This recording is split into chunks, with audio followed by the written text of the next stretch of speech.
30 থেকে 35টা আসনে পদ্মপুর জিতিয়ে সেই আসনগুলো উপহার দেবে নরেন্দ্র মোদীজিকে, অমিত শাহজিকে এবং নাড্ডাজিকে। আমি আশা করব, যেহেতু এটা আমাদের রাজ্যের 1 নম্বর আসন, এই 30 থেকে 35টা আসনে আমরা যে জিতব, এই আসনে যেন রেকর্ড মার্জিনে আমরা জিতি। কি জেতাবেন তো? রেকর্ড মার্জিনে উনি তো জিতবেন। এবং যত আমাদের বিজেপির প্রার্থীরা জিতবে, এমপিরা জিতবে, সব চাইতে বেশি ভোটে আপনারা এখান থেকে বেশি মার্জিনে আপনারা জেতাবেন নিশীথ প্রামাণিককে। 1 নম্বর আপনাদের হতে হবে যত এমপি জিতবে। আমি চাই আপনারা এখানে 2 লক্ষ 2.5 লক্ষের উপরে ভোটে এখানে জেতাবেন। এবং জেতার মতো এখানকার যে বাস্তব পরিস্থিতি আছে, নিশীথ প্রামাণিক আমাদের মাননীয় মন্ত্রী, অমিত শাহের ডেপুটি, অমিত শাহ আমাদের দেশের কেন্দ্রীয় মন্ত্রী, স্বরাষ্ট্রমন্ত্রী, অত্যন্ত গুরুত্বপূর্ণ দপ্তরের মন্ত্রী, এবং তার ডেপুটি হিসেবে আপনাদের ঘরের ছেলে, বাড়ির ছেলে, কি কাজ এখানে করেনি কোন মানুষ? আমি দীর্ঘদিন ধরে কোচবিহারে আসি, আমি দেখেছি ওনার বাড়িতে রাত্রি 12টা 1টা পর্যন্ত মানুষ বিভিন্ন সমস্যা নিয়ে যায়। সমস্ত সমস্যা তিনি মনোযোগ সহকারে শোনেন এবং সমাধান করেন। আমাদের গোটা ভারতবর্ষের যতগুলো এইমস আছে, বেঙ্গালোরে যে নিমান্স আছে, দিল্লির এইমস বলুন এবং যেখানে যেখানে বলুন, চিকিৎসার জন্য প্রায় 10,000 মানুষের তিনি চিকিৎসা করিয়েছেন, চিঠি দিয়েছেন ওভার টেলিফোনে, এমনকি অনেক অনেক পেশেন্ট এবং পেশেন্ট পার্টিকে তিনি নিজের টাকায় টিকিট করে দিয়ে পাঠিয়েছেন। এই সুযোগ সুবিধা কোচবিহার জেলার মানুষ, কোচবিহার লোকসভার মানুষ তার কাছ থেকে পেয়েছেন। উনি মানুষের সেবা করার জন্য পৃথিবীতে এসেছেন। এইরকম এমপি আমরা বা মন্ত্রী আমরা পেয়েছি। এমপি না হলে তো মন্ত্রী হওয়া যায় না, হয় লোকসভার এমপি হতে হবে, নাহলে রাজ্যসভা থেকে নির্বাচিত হতে হবে।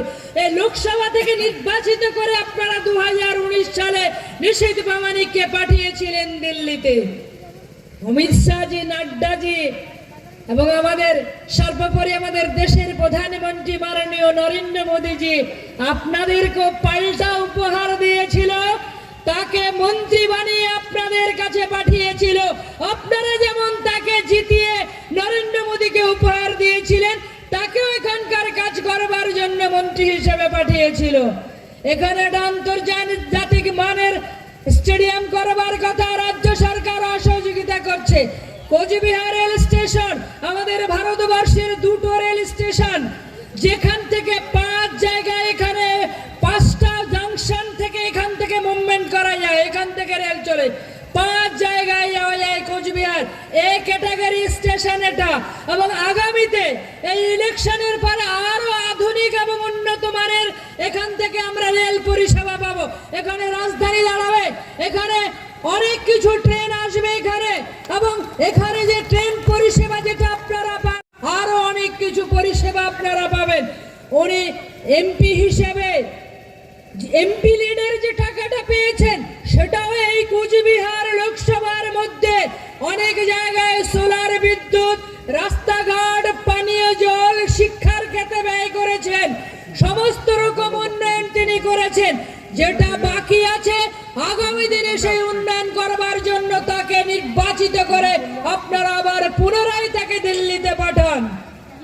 আপনারা জানেন এখানে হুমকি চলছে বিভিন্ন জায়গায়, এবং কয়েকদিন আগে দেখেছেন দিনহাটাতে রাজ্যমন্ত্রী কেন্দ্রীয় মন্ত্রীর কনভয়ে অ্যাটাক করছে, দাঁড়িয়ে থেকে নিজে অ্যাটাক করছে, তার সাঙ্গপাঙ্গদের তো লেলিয়ে দিচ্ছে, তিনি নিজে অ্যাটাক করেছে। এবং আমরা ভিডিওতে দেখেছি, সোশ্যাল মিডিয়ায় দেখেছি, আপনারাও দেখেছেন, গোটা রাজ্যের মানুষ দেখেছে, গোটা ভারতবর্ষের মানুষ দেখেছে, গোটা পৃথিবীর মানুষ দেখেছে।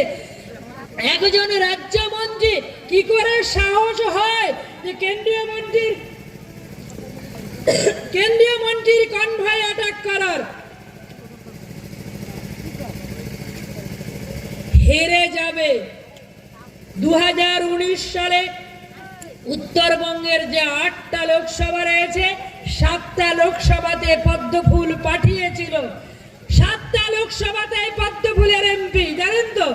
কোচবিহারে, আলিপুরদুয়ার, জলপাইগুড়ি, দার্জিলিং, রায়গঞ্জ, বালুরঘাট এবং উত্তর মালদা 7টা এমপি আছে পদ্মফুলের। এবারে বুঝে গেছে যে তৃণমূলের সঙ্গে মানুষ নেই।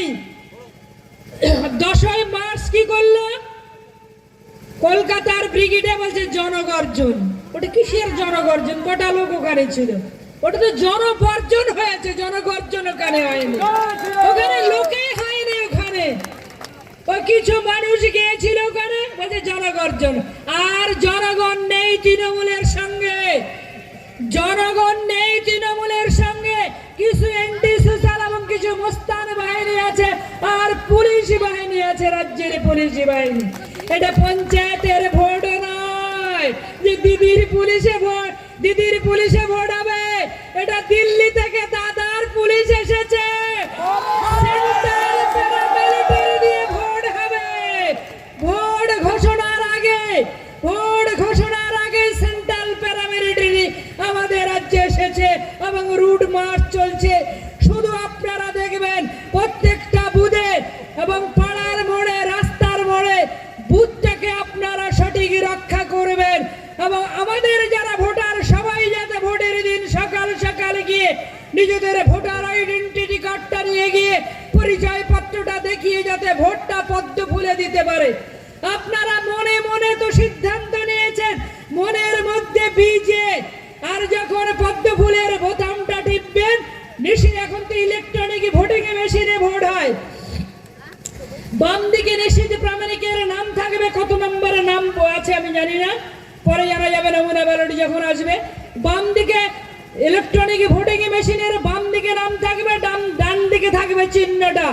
আপনারা যখন বাড়ি থেকে বেরোবেন, আপনারা এখন এই তো সিদ্ধান্ত নিয়েছেন সবার মনের মধ্যে বীজে, আর যখন পদ্মফুলে বোতামটা টিপবেন তখন মেশিনটা বলবে পি, তার মানে বিজেপি। আপনাদের মনে আছে বিজে, আপনারা মনে মনে, আর মেশিনটা বলছে পি, তার মানে বিজেপি। বিজেপি এখানে জিতছে, এবং এই তোলাবাজ তৃণমূল সরকার আমাদের নেই দরকার। তৃণমূল এখানে থাকবে না। আর গেছিলাম যেখানে কিছুদিন আগে কেন্দ্রীয় মন্ত্রীর কনভয়ে রাজ্যমন্ত্রী দাঁড়িয়ে থেকে নিচে কনভয়ে হামলা করেছিলেন। সেখানে আমাদের পথসভা ছিল।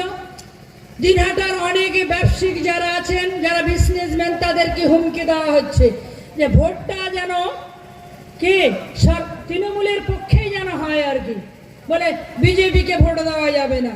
এইরকম হুমকি থ্রেট কিন্তু চলছে এখন থেকে। কি বলছে গিয়ে বুঝলেন? গিয়ে বলছে যে কেন্দ্রীয় বাহিনী এখন থাকবে ভোটের পর 4 জুন, মানে জুন মাসের 4 তারিখে রেজাল্ট হবে। রেজাল্টের পর 1 জুন ভোট হবে। 1 জুনের পরে তার ভোট থাকবে, সেন্ট্রাল ফোর্স এখানে থাকবে না, তখন দেখে নেব। আমি বলছি 1 জুনের পরে এবং 4 জুনের পরে, জুন মাসের 4 তারিখ যেদিন রেজাল্ট হবে, তারপরে তো তৃণমূল দলটাই থাকবে না, টিএমসিকে খুঁজে পাওয়া যাবে না। ওরা আবার থ্রেট দিয়ে বেড়াচ্ছে যে ভোটের পরে দেখে নেব। বলে কি দেখবি? দেখার সব কমপ্লিট হয়ে গেছে, মানুষ দেখিয়ে দিয়েছে। এখন কোথায় বাঘের বাচ্চা? এখন কোথায় আছে আপনারা জানেন? আর এক বাঘের বাচ্চা অনুব্রত মণ্ডল বীরভূমের বাপ বেটি কোথায় আছে আপনারা জানেন? পার্থ চ্যাটার্জি 75 বছর বয়স। কতজন বান্ধবী আছে তার হিসেবে নেই। কতজন বান্ধবী আছে ওই বয়সে যে এত বান্ধবী থাকে? এই প্রথম আমরা যদি তৃণমূলের উনি মন্ত্রী না হতেন তাহলে কিন্তু আমরা জানতে পারতাম না তার বান্ধবী এবং পার্থ চ্যাটার্জি কোথায় আছেন। এরকম অনেকে আছে। ওই জীবন শাহ, বাকি মুর্শিদাবাদের এমএলএ, বড়োয়ার এমএলএ, যেদিন তার বাড়িতে সিবিআইডি হানা হলো, কি পুকুরে মোবাইল ফেলে দিলেন, মনে করলেন বেঁচে যাবেন। আরে বাঁচতে পারবেন না। সিবিআইডি আপনার সঙ্গে, আপনাকে যে দুর্নীতি হয়েছে তার সঠিক তদন্ত হবে। হবে জীবনে। আরেকজনের কথা না বললে নয়, মানিক ভট্টাচার্য, মানে একদম বাপ মা যে নামটা রেখেছিল, যথার্থ নাম রেখেছিল, অরিজিনাল মানিক, মানে কোনো খাদ নেই মানিক ভট্টাচার্যের।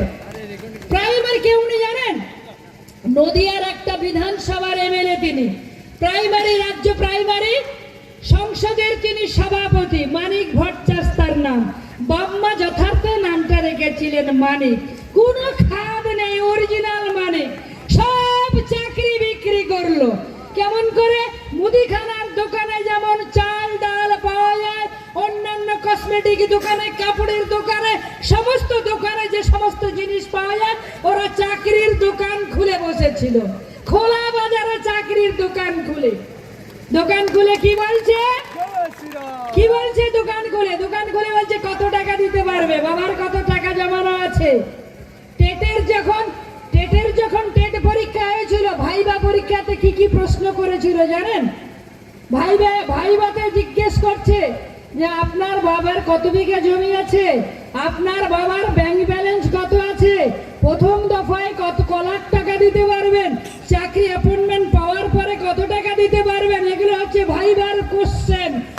ভাইবা মানে মৌখিক পরীক্ষার কোশ্চেন টেটের। এই হচ্ছে খোলা বাজারে চাকরিগুলোকে বিক্রি করলো।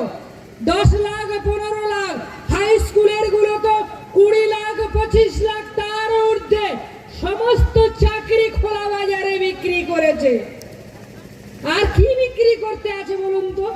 এত কিছু করছে, তোলাবাজি, সিন্ডিকেট, কার্ড মানি, হাফ মানি, ছাড় মানি, ফুল মানি, সবেতেই ওদের টাকা লাগবে, টাকা দিতে হবে। তারপরে সন্দেশখালীতে মা বোনেদের ইজ্জত নিয়ে টানাটানি। সন্দেশখালীতে, এই সন্দেশখালীর ঘটনা অনেক জায়গায় আছে। সন্দেশখালীর মা বোনেরা সাহস দেখিয়েছিল, সাহস দেখিয়ে বীরাঙ্গনারা তারা নিজেরা প্রতিবাদ করে এগিয়ে এসেছিল। যেহেতু ওদের দেওয়ালে পিঠ থেকে গেছে, মানুষ কখন প্রতিবাদের আগুন তার মুখ দিয়ে ঝরে, চোখে মুখে ঝরে, অত্যাচারিত হতে হতে, লাঞ্ছিত হতে হতে, ধর্ষিত হতে, শ্লীলতাহানি হতে, টাকা পয়সা নিচ্ছে, মা বোনেদের ইজ্জত নিয়ে ছিনিমিনি খেলছে। মা বোনেরা তখন লাঠি নিয়ে, ঝাঁটা নিয়ে তাদের বিরুদ্ধে তেড়ে বেরিয়েছিল, তাদের বিরুদ্ধে প্রতিবাদ জানিয়েছিল। এই ঘটনা গোটা রাজ্যে এই ধরনের সন্দেশখালী হয়ে আছে। তাই আমি বলতে চাই, এই নির্বাচনটা অত্যন্ত গুরুত্বপূর্ণ নির্বাচন। এই নির্বাচনটা দেশ গড়ার নির্বাচন, দেশকে সুরক্ষিত রাখার নির্বাচন, 140 কোটি মানুষের ভবিষ্যতের জন্য এই নির্বাচন। আপনাদের এই লোকসভায়, কোচবিহার লোকসভায় প্রায় 19 লাখের উপরে ভোটার রয়েছে, 2043টা বুথ রয়েছে, 99টা গ্রাম পঞ্চায়েত রয়েছে, 3খানা পৌরসভা রয়েছে। এবং এই যে ভোটের বিষয়টা আমি বললাম, প্রায় 19 লাখের উপরে ভোট আছে। এবং এই 19 লাখের ভোটারের ভবিষ্যতের ভোট এটা, যে আমরা এখানে সঠিকভাবে বাঁচতে পারবো কিনা, আমাদের সন্তান সন্ততি, আমাদের ভবিষ্যৎ প্রজন্ম কোন দিশায় চলবে, কোন পথে চলবে, এবং আমরা যদি সঠিক সিদ্ধান্ত নিতে ভুল করি, আমাদের ভবিষ্যৎ প্রজন্মের কাছে আমাদের কৈফিয়ত করতে হবে। তাই আমি বলছি, এই নির্বাচনটা অত্যন্ত গুরুত্বপূর্ণ নির্বাচন। আর পঞ্চায়েতের ভোট তো লুটপাট করে নিয়েছিল, পৌরসভার ভোট তো করতেই দেয়নি। এমনকি আপনারা জানেন, দিনহাটা বিধানসভার উপনির্বাচনে 1,64,000 ভোটে জিতলেন আমাদের ওখানকার যিনি এমএলএ মন্ত্রী হলেন। এখন দেখছে দিদিমণি উনাকে ধমকি দিয়েছে, দিদিমণির ভাইপো উনাকে ধমকি দিয়েছে, বলে 1,64,000 ভোটে তো ভাই ইলেকশনে জিতেছো, সেই ভোটটা যদি ধরে না রাখতে পারো, তাহলে যেদিন রেজাল্ট হবে তারপরে মন্ত্রী থেকে দাঁড়িয়ে দেবো, মন্ত্রী থেকে ছাঁটাই করে দেবো। ওই জন্য তো ওই মন্ত্রীর, উত্তরবঙ্গ উন্নয়ন দপ্তরের মন্ত্রীর কি উন্নয়ন করেছে? আমি উত্তরবঙ্গের বালুরঘাট লোকসভার ভোটার, আমি উত্তরবঙ্গের মেয়ে, আমি আপনাদের এই উত্তরবঙ্গের মেয়ে, আমি কি উন্নয়ন করেছে? কিছুই উন্নয়ন করেনি। উন্নয়ন যে করেনি সেটা বললে মিথ্যে হবে, এতটা মিথ্যে কথা বলা যাবে না। নিশ্চয়ই উন্নয়ন করেছে। কার উন্নয়ন হয়েছে? ওই যে উত্তরবঙ্গ উন্নয়ন মন্ত্রী, তার পরিবারের উন্নয়ন হয়েছে, তার নিজের উন্নয়ন হয়েছে, বেটার বউয়ের উন্নয়ন হয়েছে। তৃণমূলের যত A category, B category, C category, D category, যত তৃণমূলের লিডার ক্যাডার আছে তাদের সবার উন্নতি হয়েছে। কিন্তু যারা তৃণমূলের ঝান্ডা নিয়ে মিছিল করেছিল, তৃণমূলকে যারা পঞ্চায়েতে তো ভোটই করতে দেয়নি, যেহেতু 2-4টা ভোট দিয়েছিল 2011 সালের ঘটনা, এবং 2011-তে মমতা ব্যানার্জি ক্ষমতায় আসলেন মা মাটি মানুষের নাম নিয়ে। মায়েদের অবস্থা কি? মায়েরা ধর্ষিতা, মায়েরা লাঞ্ছিতা, মায়েদের গণধর্ষিতা হওয়ার পর খুন হয়ে যেতে হচ্ছে, মাটি রক্তাক্ত, আর মানুষ দিশাহারা। মা মাটি মানুষের একটা সরকার চলছে না, মা মাটি মানুষের একটা যাত্রাপালা চলছে। এটা বাংলাদেশের একটা যাত্রাপালার নাম হচ্ছে মা মাটি মানুষ। সেই যাত্রাপালাটাকে এখানে চলছে। মুখ্য চরিত্রে অভিনয় করছেন আমাদের নবান্নের মালকিন মাননীয় মুখ্যমন্ত্রী। একটা কথা বলে শেষ করব, এই এলাকা থেকে অনেক পরিযায়ী শ্রমিক বিভিন্ন রাজ্যে যাচ্ছে। মুখ্যমন্ত্রী কি বলছেন? বলে বাংলাকে গুজরাট হতে দেব না।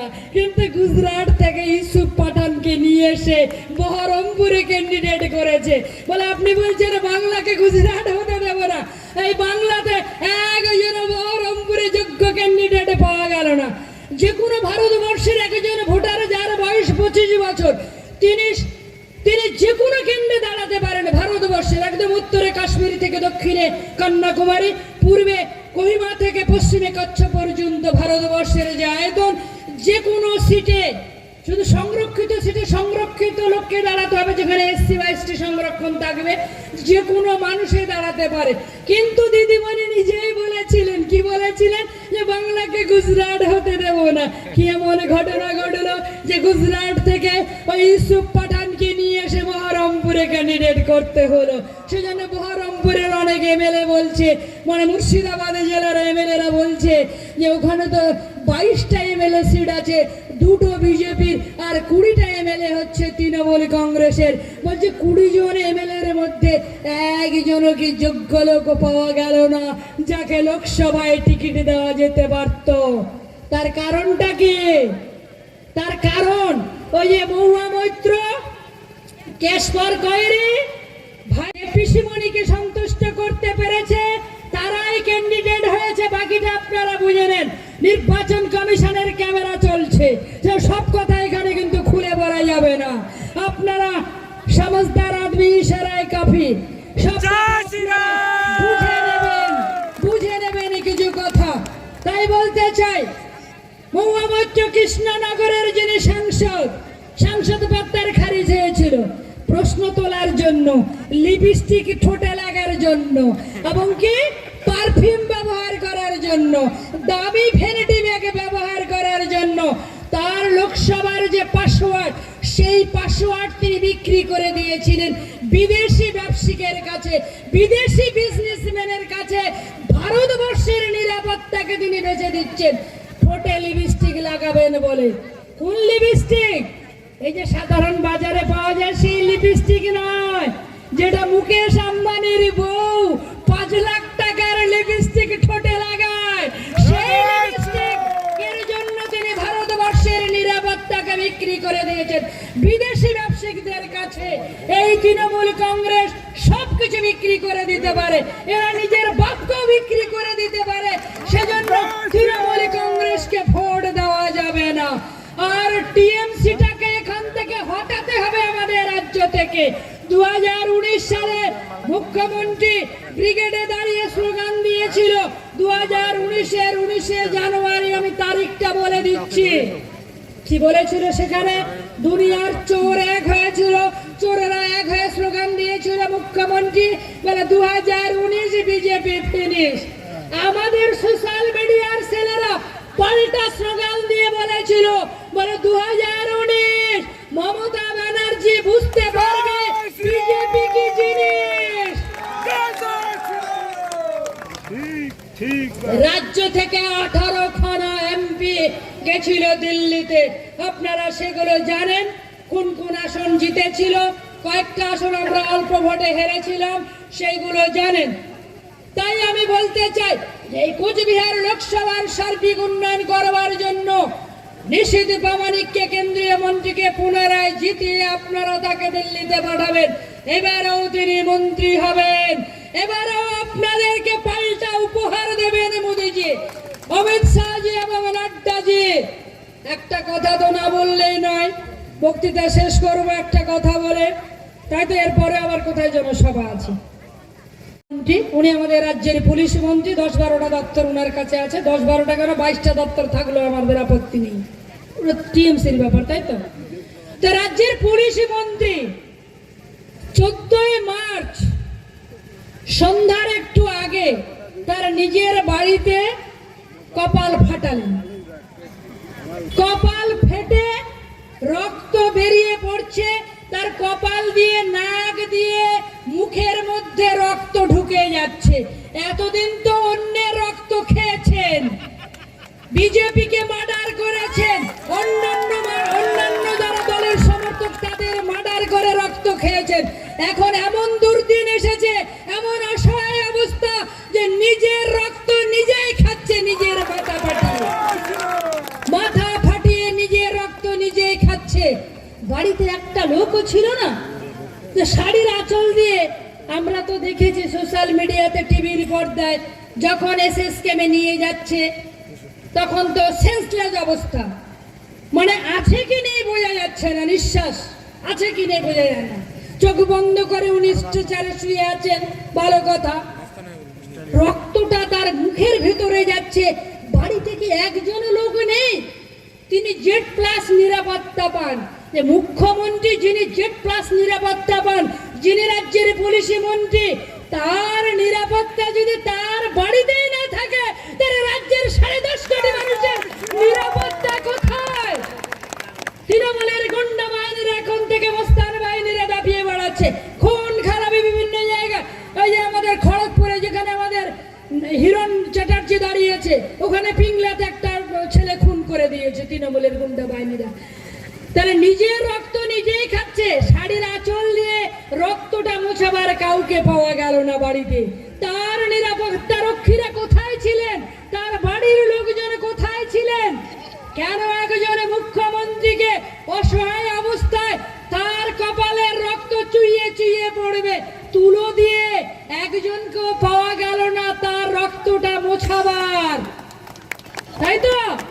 তাহলে যে মুখ্যমন্ত্রীর জেড প্লাস নিরাপত্তা পান, রাজ্য পুলিশের নিরাপত্তা তারা কি করছিল? আমাদের প্রশ্ন, এই ঘটনার সিবিআই তদন্ত চাই, যে কারা মুখ্যমন্ত্রীর মাথা ফাটালো, কে ফাটালো, কেন ফাটালো, এই ঘটনার সিবিআই তদন্ত চাই। একটা কথাও মুখ্যমন্ত্রী মুখ দিয়ে বলছেন না। এসএসকেমের যিনি সুপার, তিনি প্রেস বিবৃতি দিয়ে বললেন, ইংরেজিতে প্রেস বিবৃতি, পুরোটাই বলছি না, একটা লাইন শুধু বলছি, যে বিহাইন্ড দ্য পুশ, পেছন থেকে তাকে ধাক্কা মেরেছে। পেছন থেকে কে ধাক্কা মারলো? তার নিরাপত্তা রক্ষীরা কোথায় ছিল? বাড়ির লোকজন কোথায় ছিল? কাকে কি বোঝাচ্ছে? আমরা বলতে চাই ভারতীয় জনতা পার্টির পক্ষ থেকে, এবং আমি অনুরোধ করব আমাদের এখানকার যিনি মন্ত্রী, তিনি তো 3টা দপ্তরের প্রতিমন্ত্রী, আমাদের মাননীয় কেন্দ্রীয় মন্ত্রী স্বরাষ্ট্রমন্ত্রী অমিত শাহর ডেপুটি প্রতিমন্ত্রী স্বরাষ্ট্র দপ্তরের, মাননীয় স্বরাষ্ট্রমন্ত্রী প্রতিমন্ত্রী মাননীয় নিশীথ প্রামাণিকের কাছে আমি আবেদন করছি, অনুরোধ করছি, যে অবিলম্বে মুখ্যমন্ত্রীর নিরাপত্তার দায়িত্বে আপনি CISF commando, central paramilitary, RPF commando ওনার বাড়িতে আপনি মোতায়েন করুন, নাহলে আরো কিছু বড় দুর্ঘটনা ঘটে যেতে পারে। কপাল ফেটেছে, মাথা ফেটে ঘেরু বেরিয়ে যায়, যে রাজ্য পুলিশের আমাদের ভরসা নেই। আফটার অল, দিনের শেষে উনি শুধু তৃণমূলের মুখ্যমন্ত্রী নন, উনি আমাদের মুখ্যমন্ত্রী, রাজ্যের 10.5 কোটি মানুষের মুখ্যমন্ত্রী।